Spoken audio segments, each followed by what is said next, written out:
Welcome to Agri-Visions, a program of First Dakota National Bank. I'm Michelle Rook with Nate Franzén, president of the Agri-Business Division. Nate, last week you were at the ABA Spring Legislative Conference in Washington, D.C., and let's talk about some of the highlights, including your meeting at the White House. In the White House meeting in particular, we talked a lot about agriculture, the condition in ag right now, and the fact that margins have really tightened, especially in the grain segment. And we talked about the importance of getting a farm bill across the line and just making sure those safety nets are in place, especially with an already tightening margin environment and, the risks that the tariff battles make that just extremely important.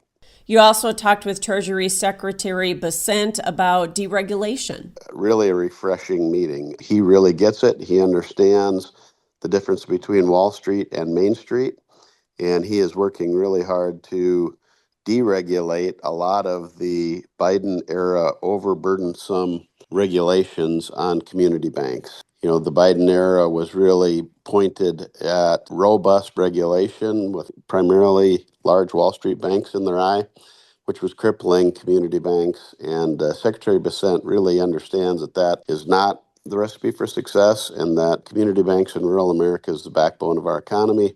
Really refreshing to see some of the good common sense changes coming to make regulations appropriate, but not overburdensome. Plus, you get an update on the ACRE Act. Yeah, we had a chance to talk ACRE at the White House and with our congressional delegation. We remain optimistic with that. What the ACRE Act does is it positions banks to provide even cheaper capital in rural America. Ag real estate loans would be tax exempt. That would be very similar to what the Farm Credit System already has in their treatment. At the end of the day, all this is about is getting cheaper capital out to farmers and ranchers. In today's environment, that's never been more important. Nate Franzén with First Dakota National Bank and today's Agri-Visions.